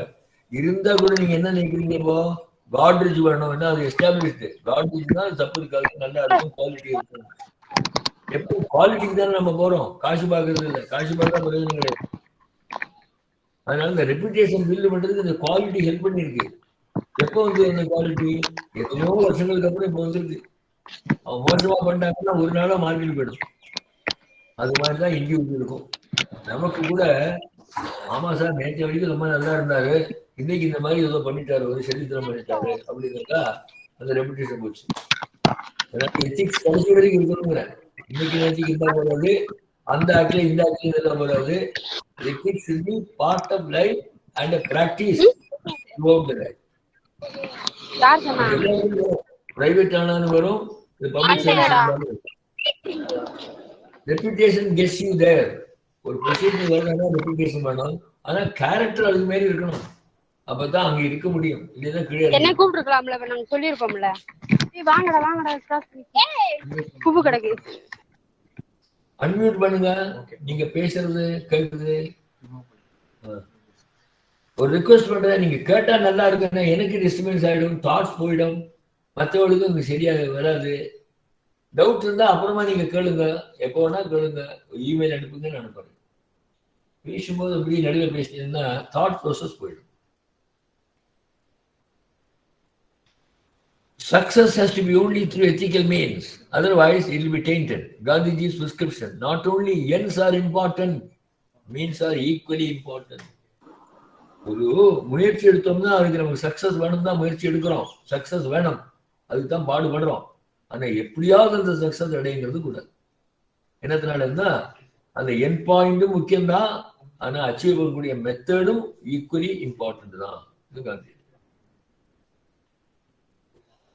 இதெல்லாம் பகவத்கீதையிலிருந்து கொட்டேஷன், அதே மீனிங் தான் இருக்கு. 3 imperatives of human conduct என்ன?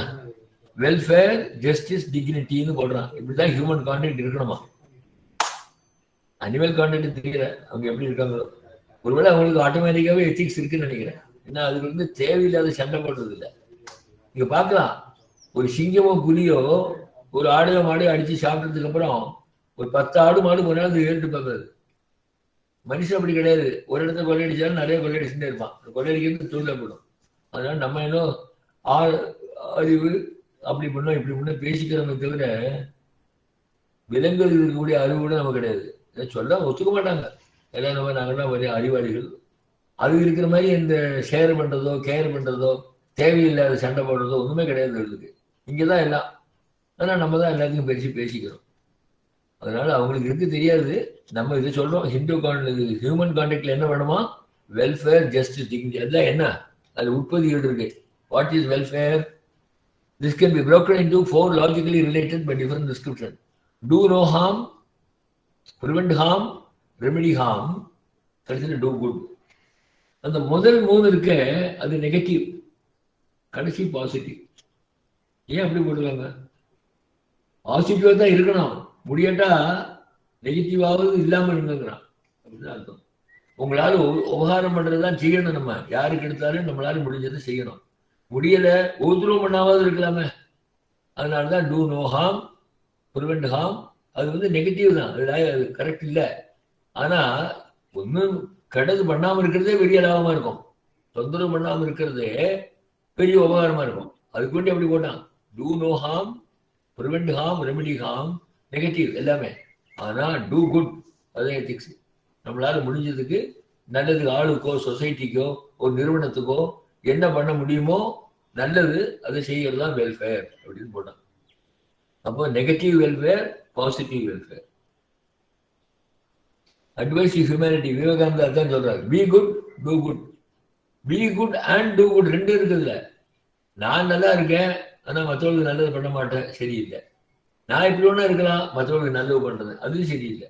B good and do good. நான் நல்லவனா இருக்கிறது மாத்திரம் இல்லை, நல்லதும் பண்ணணும். அந்த லாஸ்ட் ப்ரீவியஸ்ல பாத்தீங்களா அந்த குட், அதுதான் இவரும் சொல்றாரு. ஜஸ்டிஸ் ரெண்டாவது point. This beauty also has 4 recognisable sub imperative. Obey the law. ஆரம்பத்திலிருந்தே இதான் சொல்லிட்டு இருக்கோம். எத்திக்ஸ் என்னது? இல்லீகல் ஆக்ட் இல்லாம இருக்கிறது தான் சொல்லிட்டே இருக்கோம். செக்ஷன் 44 சொன்னேன். சட்டவிரோதமாக ஒரு நினைப்போ ஒரு பேச்சோ ஒரு செயலோ இருந்தா அது எத்திக்ஸ் இல்லை. இதுதான் பாயிண்ட். அது இங்க அடிச்சு சொல்றாங்க, ஒபே தி லா. இந்த லாங்கிறது மாறிட்டே இருக்கும். எப்படி மாறும்? இடத்துக்கும் காலத்துக்கும் ஏற்ற மாதிரி மாறிடும். 50 ஆண்டுகளுக்கு முந்தி இந்த நாட்டில் எது லாவோ இன்னைக்கு லா கிடையாது, இருக்க முடியாது. ஏன்னா சொசைட்டி மாறுது. இன்னைக்கு இருக்கக்கூடிய லா 50 ஆண்டுகளுக்கு அப்புறம் லாவா இருக்காது. ஏன்? சொசைட்டி மாறும். இந்தியாவில் இன்னைக்கு இருக்கக்கூடிய லா அமெரிக்கால இன்னைக்கு லாவா இருக்காது. ஏன்னா இடம் வித்தியாசமா இருக்கு. அதனால இடத்தினாலையும் காலத்தினாலையும் சட்டம் மாறும். ஏன் மாறுது? மக்களுக்கு கான்டாக்ட் உள்ளது. இப்படிதான் நீங்க இருக்கணும். அதுதான் எத்திக்ஸ். எப்ப லாவுக்கு எகென்ஸ்டா போனோமோ அப்புறம் இன்ஜுரி வந்துடும். இன்ஜுரி வந்தா நான் எத்திக்கிறது. Obey the law. Treat all groups alike. எல்லாரும் ஈக்குவலா நம்ம ட்ரீட் பண்ணணும், வித்தியாசமே இருக்காது. இது ரொம்ப பேர் புரிஞ்சுக்க மாட்டேங்கிறாங்க. இதுக்கு என்ன சொல்றா, ஆர்டிகல் 14 கான்ஸ்டிடியூஷன் ஒன்று இருக்கு, fundamental right. Equality before law, equal protection before லான்னு ஒன்று இருக்கு. எல்லாரும் சட்டத்துக்கு முன்னாலும் சரி சமம் அப்படிங்கிற ரொம்ப பேர் தப்பா புரிஞ்சுக்கிறாங்க. எல்லாரும் எப்படி சமமா இருக்க முடியும்? அப்படி அர்த்தம் இல்லை. ஆர்டிகல் 14 என்ன சொல்றாங்க? Equals should be treated equally. Equals should not be treated unequally. Unequals should not be treated equally. Confusion இருக்குது. சரி சமம் தான், எல்லாரும் சரி சமம் இல்லை. இப்போ சீஃப் செக்ரட்டரி இருக்காரு, ஒரு டிரைவர் இருக்காரு, 2 பேரும் ஒரே சம்பளம் கொடுத்து ஆர்டிகல் 14 சரியா வரும். 2 சீஃப் செக்ரட்டரிக்கு கூட வித்தியாசம் இருக்கக்கூடாது. அப்படிதான் அர்த்தம். Equal should be treated equally. அதுதான் ஆர்டிகல் 14. இப்ப நம்ம வீட்டுக்கு 2 பேர் வராங்க. ஒருத்தர் ரொம்ப பெரியவர், படிச்சவர், ஒரு சாதாரண ஆளு. 2 பேரும் ஒரே மாதிரி மரியாதை பண்ணுவீங்களா? பண்ணக்கூடாது. அந்த மாதிரி உள்ளவர்களுக்கு அந்த மாதிரி. அதாவது இது டிஸ்டிங்ஷன் இல்லை, ஒரே மாதிரி இருக்கிறவங்களுக்கு ஒரே மாதிரி.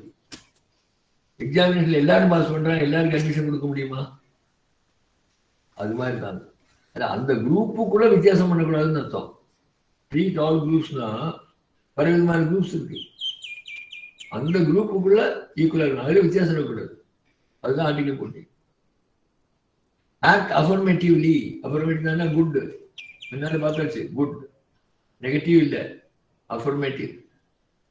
Recognise merit.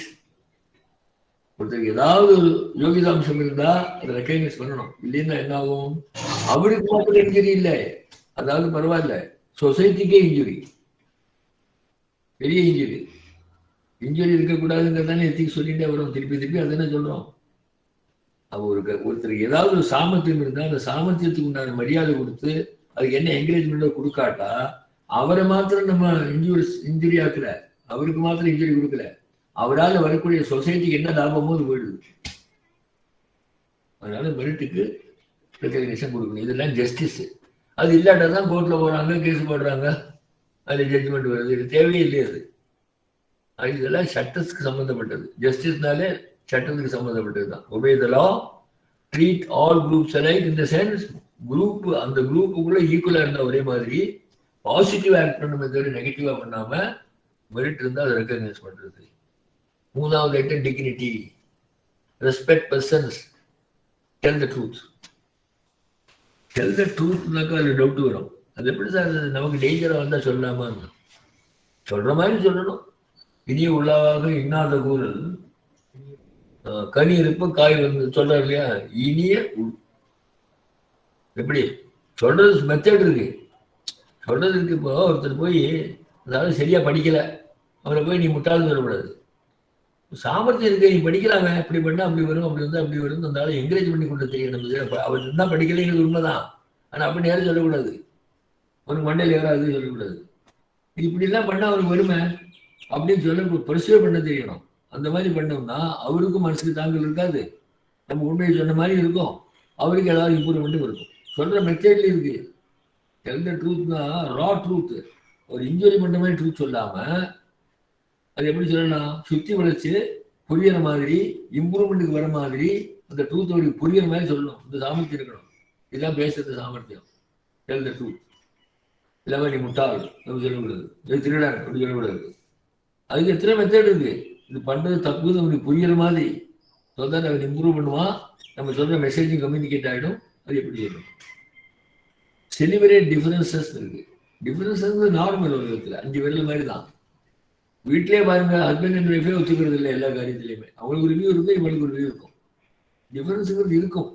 எல்லாமே எஸ்ஆர் எஸ்ஆர் தான். அப்புறம் என்ன இருக்கு? டிஃபரன்ஸ் இருந்தாலும் 2 சைடு பார்க்கலாம். டிஃபரன்ஸ் வேணும், ஆனா டிஃபரன்ஸ் சண்டையில் போய் முடியக்கூடாது. செலிபிரேட் டிஃபரன்ஸ் தான் என்ன அர்த்தம்?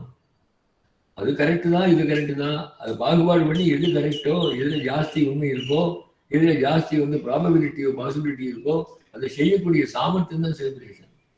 அதனால ஒண்ணுமே நான் சொன்னதுதான் எல்லாரும் செய்யணும் அப்படியான இன்னொரு ஆளுக்கு சொல்றதுக்கோ, இவன் பண்ண தப்பா இருந்தா அதை கரெக்ட் பண்றதுக்கோ வாய்ப்பு இல்லாம போயிடும். அதனால டிஃபரன்ஸ் வேணும். டிஃபரன்ஸ் வந்து பர்சனலா இருக்கக்கூடாது. இப்போ ஆப்வியஸ்லியே ஒரு நோட்டு போடுறாங்க ஒரு சப்ஜெக்ட்ல, எத்தனை பேர் எழுதுறாங்க பாருங்க. இனிஷியேட் பண்றவர் ஒன்று எழுதுறாரு, அதுக்கு மேல் உள்ளவர் வேண்டாம் சரியில்லைங்கிறாரு, அதுக்கு மேல் உள்ளவர் வேண்டாம் சரி இருக்குங்கிறாரு. 10 பேர் எழுதுறாங்க, கடைசியில் வந்து டிசிஷன் எடுக்கிறாரு எல்லாம் பார்த்து. அப்போ டிஃபரன்ஸ் இல்லையானா 2 சைடு உங்களுக்கு எப்படி தெரியும்? கோர்ட்ல வாதாடுறாங்க, ஒரே ஒரு சைடு தான் இருக்கு அப்படின்னா அந்த சைடுல என்னன்னு தெரியுமா? எப்படி தெரியும்? இந்த பிரின்சிபல் நேச்சுரல் ஜஸ்டிஸ் பேரு. எந்த ஒரு விஷயம் நடந்தாலும் அதுக்கு இன்னொரு புறம் இருக்கலாம், நமக்கு தெரியாது. அதை நாம இன்வைட் பண்ணது தான் கேட்கிறோம், உங்க வியூ என்ன? கடைசியில எது நியாயமோ, இது செய்யலாமோ, இது சட்டத்துக்குள்ளே இருக்கோ அதை நாம செலுத்தி போறோமே தவிர நான் ஒரு தலைபட்சமா தான் பார்ப்பேன். அப்புறம் என்ன இருக்கு? அப்ப நியாயமே இருக்காது. சொல்றது நியாயமானா கூட அவங்க சொல்றது மற்ற சரி சொல்றது நியாயம் இல்லைன்னு வந்துட்டா இதை செலுத்து போறோம். ஆனா நாம நினைக்கிறதான் செய்யறது கிடையாது. இல்லைன்னா எக்ரி டு டிஸ்அக்ரி. நீங்க சொல்றீங்க, நான் சொல்றேன், சரி அப்படியே இருக்கட்டும், அவ்வளவுதான். அதனால நம்ம ஐடியாவே வச்சு செய்யறது சரியா வராது. காரணம் என்ன? அதுதான் இதுல வச்சிருக்கான். எந்த சிஸ்டத்திலையும் பாருங்க ஒரு ஆளா டிசிஷன் எடுக்கிறது இல்லை. வீட்டு விஷயம்னாலும் சரி, பப்ளிக் விஷயமா இருந்தாலும் சரி, ஆபீஸ் விஷயம்னாலும் சரி, எல்லாத்துலையும் எதுக்கு வச்சிருக்காங்க? பல மாதிரி திங்க் பண்ணுவாங்க. ஒரே ஐட்டத்தை beauty lies in the eye of the பிஹோல்டர்மா. ஒரு ஐட்டத்தை பார்த்தா ஒருத்தரும் ஒன்று நல்லா இருக்குமோ, ஒன்று திராவியா இருக்குமோ, அந்த நல்லா இல்லைம்மா. ஐட்டம் அப்படியே தான் இருக்கு, பார்க்குறவனோட பார்வையில வித்தியாசம் இருக்கும். எது உங்களுக்கு அக்செப்டபிளா இருந்து, எது எத்திக்கலா இருந்து, எது ரீசனபிளா இருக்கோ அதை அக்செப்ட் பண்ணிக்கணும். அது எப்போ தெரியும்? டிஃபரன்ஸ் இருந்தால் தான் தெரியும். அதனால தான் செலிபிரேட் டிஃபரன்ஸ் எடுத்து போட்டான். அப்போ இந்த 3 பாயிண்ட் இருக்கு. முன்னாடி பார்த்துங்க ஒரு வாட்டி கூட. 3 ஐட்டம். ஒன்று வெல்ஃபேர், அது இதெல்லாம் இருக்கு. நெகட்டிவ் இருக்கு, பாசிட்டிவ் ஒன்று இருக்கு. ரெண்டாவது ஜஸ்டிஸ், அந்த லா தான் முக்கியம். லாபடிக்கு இருக்கணும், ஈக்குவாலிட்டி இருக்கணும். எப்படி அந்தந்த குரூப்ல ஈக்குவலா இருக்கணும்னு ஈக்குவலா ட்ரீட் பண்ணணும். பாசிட்டிவா இருக்கணும், மெரிட்டுக்கு மரியாதை கொடுக்கணும். ட்ரூத்தை சொல்லணும், சொல்ற மெத்தட் இருக்கு. இனி உணவாக இன்னாத கூறு, செலிபிரேட் டிஃபரன்ஸ், இதுல தான் அவங்க மெத்தட். Impartiality, objectivity. இம்பார்ஷியாலிட்டின்னா எந்த மேட்டரை பார்க்கும் போதுமே மேட்டர் முக்கியமே தவிர பின்னால் ஆள் முக்கியம் கிடையாது.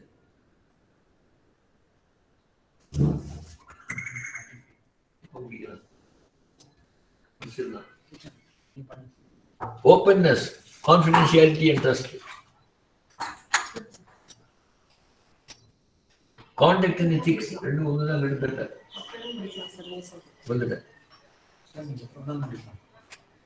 இப்போ ஒரு மேட்டர் வருது, இது செய்யலாமா கூடாது, 3 டெஸ்ட் இருக்கு. என்ன டெஸ்ட் பாருங்க. இஸ் இட் லீகல், சட்டப்படிக்கு இருக்கா, முதல் பாயிண்ட். இஸ் இட் பேலன்ஸ்டு, அதாவது எல்லாருக்கும் இல்ல நஷ்ட லாபம் இல்லாம ஈக்குவலா இருக்குமா, வின் வின் சிச்சுவேஷன் சொல்லுவாங்க. அட்வான்டேஜ் இல்லாம ஒரு ஆளை எக்ஸ்ப்ளாய்ட் பண்ணாம இருக்குமா. மூணாவது, நான் எடுத்தேன்னா மைண்ட் எனக்கு எப்படி இருக்கும், will I feel happy, conscience satisfy ஆகுமா. மற்றவனை ஏமாத்திடலாம், அதான் முன்னால பார்த்தோம்ல, முன்னால மற்றவனை ஏமாத்திடலாம், என்ன ஏமாத்த முடியாது. எனக்கு உள்ளே சொல்லிக்கிட்டே இருக்கும், நீ வந்து அந்த ஆளை ஏமாத்தினே சொல்லிக்கிட்டே இருக்கும். அதனால ஆம் I happy, am I have peace of mind. எத்திக்ஸ்ன்றது பீஸ் ஆஃப் மைண்ட் தான் சொல்லிட்டேன். அதனால பீஸ் ஆஃப் மைண்ட் இருக்குமா. இந்த 3 தான் டெஸ்ட். அதை வச்சு என்ன ஒன்றும் பண்ணிடலாம். லாஸ்ட் பாயிண்ட் சொல்றேன், எத்திக்கலா இருக்கணுமா வேண்டாமான்னு ஒரு கேள்வி. ஆமா இதெல்லாம் சொல்றீங்க வாசம் தான். எங்க எத்திக்கலா இல்லாட்டா என்ன சார் கண்டு போச்சு? இருக்கணும்னு என்ன இருக்கு? கட்டாயம் இருக்கா? அந்த கட்டாயம் இருக்கு. என்ன கட்டாயம்? Personal reason of conscience. மட்டும்தான் தூக்கம் வரணும் ஒண்ணு. ரெண்டாவது, ஒரு வேலை வந்தா பயப்படக்கூடாது. மரியாதை பண்ணலாம், ஐயா வாங்க அப்படி சொல்லலாம். ஆனா பயப்பட வேண்டியது இல்லை. வழியில கனவு இருந்தா தானே வழியில பயம் சொல்லுவான். அதனால பர்சனல் ரீசன் ஆஃப் கான்சியன்ஸ். பீஸ்ஃபுல்லா இருக்கணுமானா எத்திக்கலா இருக்கணும். Number 2, social need of no injury. எனக்கு சொசைட்டிலையோ மற்றவங்களையோ இன்ஜூர் பண்ணுறது எனக்கு என்ன ரைட் இருக்கு? அதனாலையும் நான் இருக்க முடியாது. 3வது, லீகல் நீட். சட்டப்படிக்கு நான் இருந்தாகணும். கவர்மெண்ட் சர்வீஸ்லயோ வேலை எங்கேயா இருந்தால் ரூல்ஸ் ரெகுலேஷன் இருக்கு. சாதாரண ஆளுக்கு சட்டம் இருக்கு, அது ஒபே பண்ணி ஆகணும். இல்லைன்னா இல்லீகல் ஆயிடும். இந்த 3 காரணங்கள்னால நமக்கு வேணுமோ வேண்டாமோ எத்திக்கலா இருந்துதான் ஆகணும் அப்படின்னு வந்துடும்.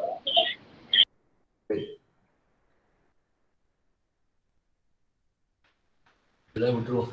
அதான் 3 ஹவர் பேசுறதுக்குள்ள மேட்டர், இதெல்லாம் வேண்டாம். கடைசி point, individual ethics, society ethics 2 இருக்கு. இண்டிவிஜுவல் எத்திக்ஸ்னா நான் வந்து பிரின்சிபலா கரெக்டா ஃபாலோ பண்ணவா வேண்டாம என்னோட சாய்ஸ் தான். நான் சரியா ஃபாலோ பண்ணல, கஷ்டம் எனக்கு தான். ஆனா சொசைட்டியில் எனக்கு ஏதாவது டிரான்சாக்ஷன் இருந்து, பப்ளிக் சர்வீஸோ இல்லை பப்ளிக் ஆக்டிவிட்டியோ இருந்தா அதுல எத்திக்ஸா இருந்துதான் ஆகணும். காரணம் என்னன்னா, என்னோட இந்த தப்பான விஷயத்தினால சொசைட்டி கட்டுப்படும், மற்றவங்களுக்கு ப்ராப்ளம் வந்துடும். பர்சனலான எத்திக்ஸா இருந்தா எனக்கு சேஃபு, எத்திக்ஸா இல்லையானா நான் கஷ்டப்பட்டு போறேன், அவ்வளவுதான். சொசைட்டியில் இல்லையானா சொசைட்டி சேஃபா இருக்காது, எனக்கு என்ன ரைட் இருக்கு. அதனால 2வது இருந்துதான் ஆகணும். ஆப்ளிகேட்டரி. முதல்ல இருக்கணுமா வேண்டாமா பார்த்துக்கணும். இருக்கிறது நல்லது. காரணம் வந்தா கொஞ்சம் தான் தூக்கம் வரும், யாரையும் பயப்பட வேண்டாம். அதனால நம்ம ஏதாவது இமெயில் நீங்க அனுப்புறதானே அனுப்பலாம், நான் உங்களுக்கு பதில் சொல்றேன். ஏதோ ஒரு அளவுக்கு இதெல்லாம் வந்து போராது. எத்திக்ஸ் பத்தி பேசுறதுனா 4 மணி நேரத்துக்கு மேட்டர் இருக்கு. நமக்கு அவ்வளவுதான் time.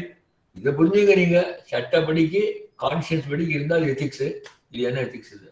Thank you, sir, for the wonderful session. Thank I you. was very grateful to you for enriching our students about ethics. Thank you, madam. Sure, the students would have learned so many things because the world today has lot of things to learn. நிறைய விஷயம் இருக்கு தெரிஞ்சுக்கிறதுக்கு. ஆனா அதுல நேர்மை நாட்டுறது மிக குறைச்சலா தான் இருக்கு இன்னைக்கு. சோ உங்க மூலமா எங்க ஸ்டூடெண்ட்ஸ்க்கு அது தெரிஞ்சதுக்கு ரொம்ப சந்தோஷம் சார். எல்லாருக்கும் தேங்க்ஸ். ஏதோ சொன்னது சொன்னேன், பாத்துங்க. ஏதோ உங்களுக்கு அப்ளிகேஷன் இருக்கோ, அப்ளிகேபிளா இருக்கோ பார்த்துக்கோங்க. டவுட் இருந்தா அப்புறமா ஒரு மெசேஜ் இருக்கும்போது நான் பார்த்து ரிப்ளை பண்ணுவேன்.